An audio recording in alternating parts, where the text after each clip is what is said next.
Hi, this is Laura with Lonely Pines. Welcome to the kitchen table. Today we'll be making bread. This is a basic white bread recipe. It's kind of become a staple in our household. We always have a loaf on hand, but I think it's something that everybody should learn how to make. So let's go ahead and get started. We like to use a KitchenAid mixer for our bread. We have tried hand kneading, and it's a skill that takes a little bit of time to acquire. We're still practicing, so in the meantime we found that the KitchenAid mixer gives us the knead that we need to be able to have a good gluten structure in our bread. So just a note on the ingredients, this is a traditional white bread recipe, but we do like to add a little bit of whole wheat to our bread just for some added nutritional value.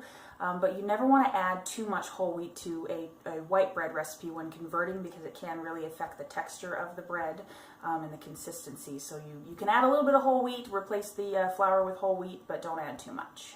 For ingredients, we already have in the bowl 3 cups of all-purpose flour and 1 cup of whole wheat flour. To that, we're going to add 3/4 of a tablespoon of dry active yeast and 1 teaspoon here of salt. We'll just give it a quick mix with our hands. And I'm just going to mix with my hands here. All right, all mixed up. And then we're going to add our bread hook here. All right, and to that we'll add 1/8 of a cup of honey. I just like to eyeball it here. That's about good. And 1 cup of water.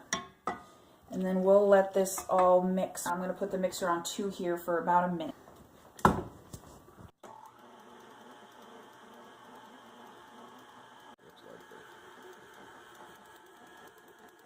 Alright, so as you can see here, it is incorporated but still pretty dry. What I'm going to do is add water gradually, probably maxing out at maybe about 3/4 of a cup more water added to the dough, but we'll see how it mixes up. It really does depend on where you're located, the weather that day. A lot of things factor into how wet the dough should be, but let's add a little bit more water here and mix it together and see if we're getting that kind of sticky dough that we're looking for. So I'm going to put this on 1 just to take it nice and slow.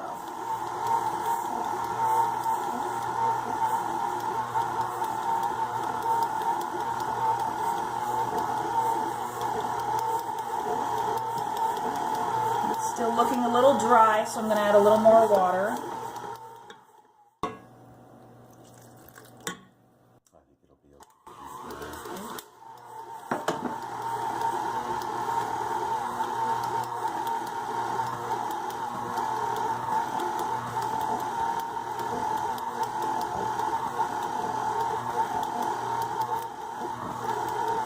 It's starting to come together, starting to look a little more like dough, and it's still a little dry.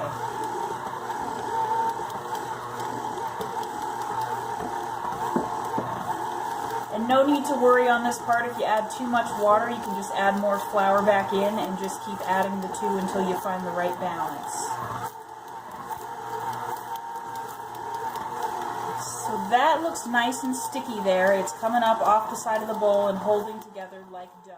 So now that the dough looks nice and sticky and is fully incorporated, we're going to go ahead and knead it in the KitchenAid for about 6 to 8 minutes. Usually 6 minutes works for us.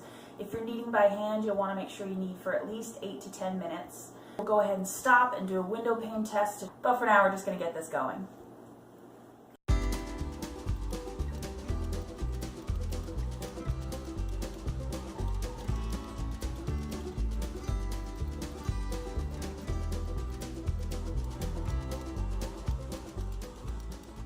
Alright, so this has been kneading on 2 for about 6 minutes now. Let's go ahead and do a window pane test. So, ooh, that looks stretchy.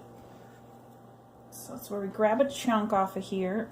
And we hold it between our hands and spread it apart. And if the gluten is, oop, see, it broke right there. That is not developed enough. If it were, I'd be able to spread it paper thin without the bread breaking. So let's add this back in and knead for, let's say, another 1.5 to 2 minutes. Back on 2. Alright, so this has been kneading for about 2 more minutes. Let's give that window pane test another try.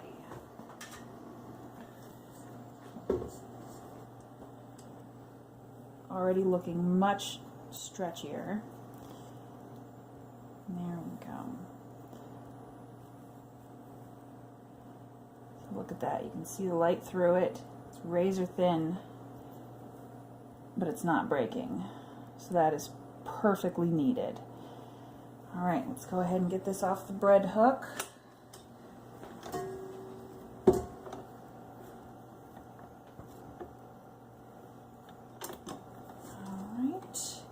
We can just go ahead and knead this covered in the same bowl for an hour.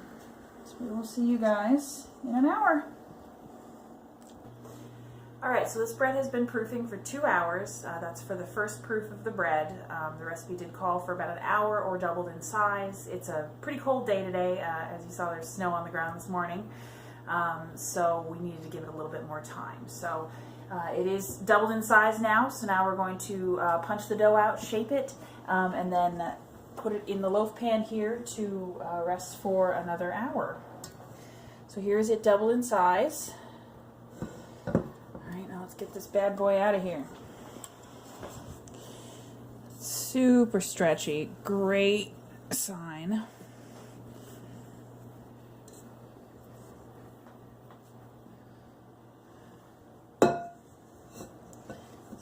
These last little bits of dough out of here. All right, so punch this bread down here. All right, and here we're just shaping the dough into a rectangle and punching out the air so that we have a unified structure in the bread once it bakes up here. So fold it a little bit like a book, in a third, and then we get our loaf like this, get our ends all pinched in, and then into the loaf it goes, loaf pan it goes. And we're going to proof this for an hour covered. There are a variety of ways that you can cover your bread. You can use a towel, some people use saran wrap, although I wouldn't do that unless it was greased because sometimes it can stick to the dough and cause some issues with the rise. We like to proof in a bag. We just feel it creates a nice sealed warm environment for the bread. So we use these Reynolds oven bags, turkey size, that we repurposed as a proofing bag. Trap some air in there and kind of tuck it under to keep it sealed, and we'll let that proof for an hour. It's been about an hour here for our second rise, and it has doubled in size. We are ready to go in the oven. So this is going to go in the oven for about 25 minutes. We'll take it out, put some butter on it, and then put it back in for a little while. The oven here is set to, the recipe calls for 375, but because we're baking in a glass dish, we lower it by 25 degrees. So this is preheated 350. And then we'll set the timer here for 25 minutes, and then we'll butter it up. All right, so now the bread's been in the oven for about 25 minutes. It's time to take it out and brush it with butter.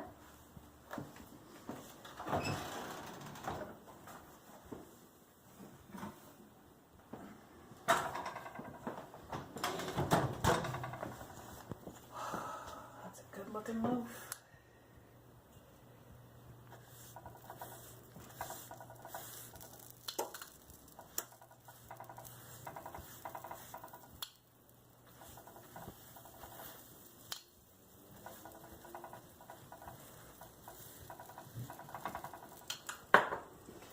Now this goes back in the oven for another 5 or 10 minutes, or until it's nicely browned on top and the internal temperature of the bread is at 200 degrees. Ooh, I think the bread's ready. You want to check it out? Absolutely. All right, so this has been in here about close to 40 minutes, 50 minutes. Looking nice and dark brown, which is what you're looking for here. This is looking pretty done to me. We've got a nice sounding crust on top. So let's dump it out here and make sure that it's got a nice crust on the bottom as well. So that sounds good. Now we're going to check the internal temperature. Make sure it's right around 200 degrees.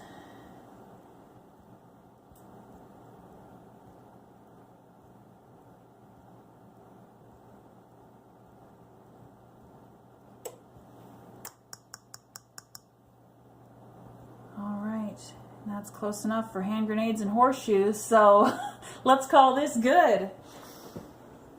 Alright, there is our finished loaf in all its glory.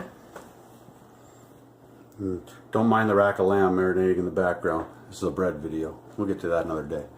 Ooh, that was good. How's it smell? Like heaven. I would love to dig into this right now, but we really need to give it some time to cool, otherwise it'll just fall apart. It's been cooling for a little while, but I'm impatient, so let's dig right in.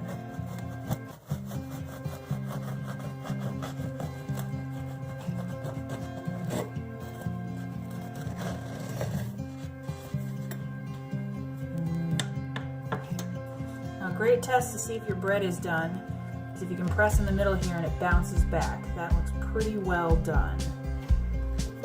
So let's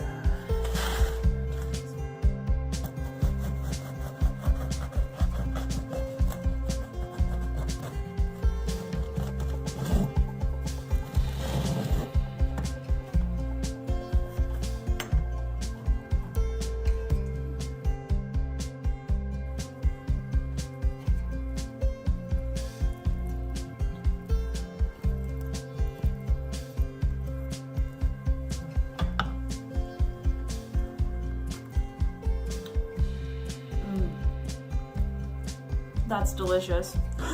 You want a bite? Yes.